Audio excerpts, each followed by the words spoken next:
Been keeping you up to date in recent weeks with the progress of the Invercargill Stormers rugby league team and how well they've been doing, and long overdue before we went out there with our cameras and took some footage last week. We've got two of the management team with us today. On my right, Richard Mackey and co-coach Greg Dawson. Welcome along to Monday Night Sport. Thank you. Great win yesterday. It was a Saturday. Saturday, yeah, we had a good win up in Dunedin, and we start a new round again this week. So the Raiders were always tough opposition in the past. So we finished off the round good with a good convincing win against them, which was one of our goals in the last round, was to beat the other two top teams away on an away basis, which was Queenstown and Raiders, and we've accomplished that this round. So yeah, we're more than happy with the win on the weekend. Okay, Richard, how does this 150th anniversary competition work?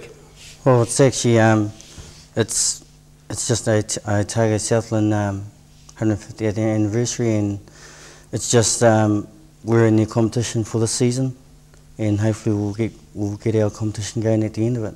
Right. So how many matches are you playing in total? Oh, there's possibly 22 games all up. Right. So it's quite a lengthy competition. Yeah. Does it culminate in a grand final? Yes. Yes. We've got one more round to go, and then we're into the semis after that. Right. And with home ground advantage to the top qualifier, something along those lines?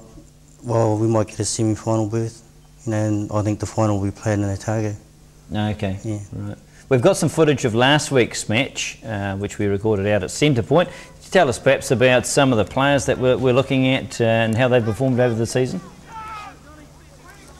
Yeah, you've got the Sean Walters there. He's been running well all year.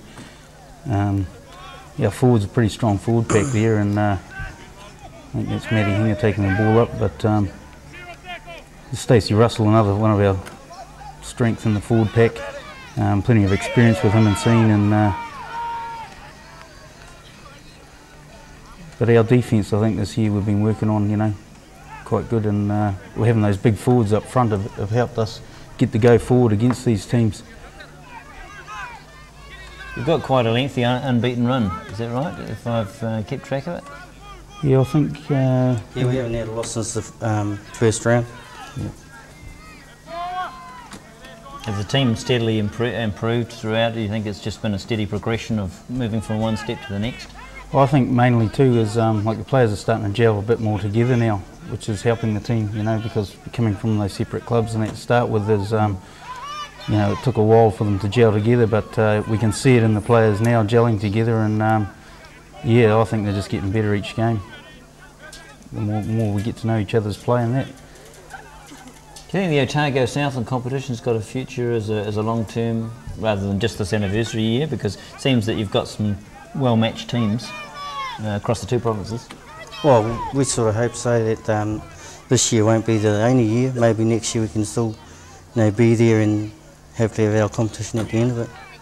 Because it's definitely been a better competition this year. Is Rick? Sorry. I was going to say, it must have been an incredibly long season. You said 22 games. Is this an Otago-Southland competition? Yeah, and then you've got your own at the end of this? Yeah, we're looking to have a run a tennis side at the end of it. So just over a few what weeks. Sort of month is this starting through? It could be end of October, September, October, we'll run the tennis side. And you're starting sort of March, April? Yeah, that's what's in this one here. Isn't it? Yeah. Do you sort of find through the season that you suffer injuries and that you sort of get a bit depleted for players because of the length of the season? Yeah, we haven't been too bad on injuries. We're carrying a squad of 25, so the injuries have been pretty good.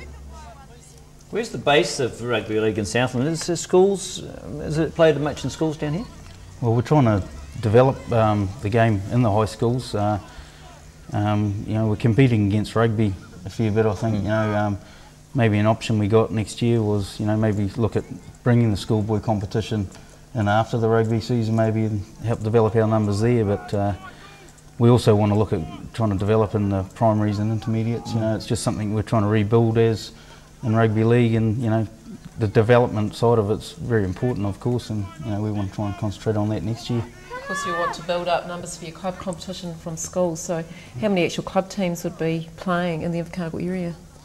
Well, we're made up of three clubs at the moment, the Stormers, only because, like when we started out at the start of the year, 3 clubs were struggling for numbers, so we hope next year we can, maybe get some of those clubs that we've lost in the past seasons back together with this 10-side competition that we're going to kicking after the Otago-Southland one. So. I think that's the key to a lot of sports, is adapting your sport so that you are attracting more people, perhaps, as you said, reducing numbers so it's more attractive to teams to take part, because they don't need, say, the 15 or whatever. I'm not sure what's rugby league, 13? 13, yeah. Show my ignorance. But as you said, 10-a-side. Yeah. But you know, that was the whole idea of the 10-a-side too, is to, you know, get those numbers and grow from there, because we know we've struggled for numbers at 13-a-side, so if we can bring it back down to 10 for sure, you know, we'll hopefully build something for next year. But that's only short term.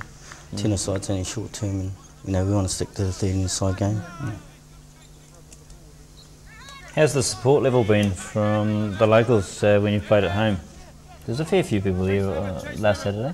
Yeah, I think it's getting better, you know, as we get better with our games, and we get a bit of media coverage too through the paper and the radio now, which helps, you know, and I think, you know, it's always the scenario, like if you're in a winning team, you know, people kind of want to follow it a bit more. So that's helped us, and we've got a couple of big games coming up in the next round at home, you know, against Cougars and Raiders back here, so I'm pretty sure that's going to, you know, create a bit of interest, and we hope to see a few people down there to support us.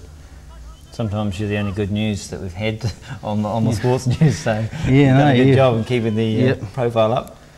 But well, we travel every second weekend to Dunedin too, which is quite tough for the boys, and we like to try and fill the bus to get up there as well, which is you know, good to see the supporters that are coming along to help us out. So there and back on the same day, and you travel up, play, and travel back. So that's quite demanding, isn't it? It is, yeah.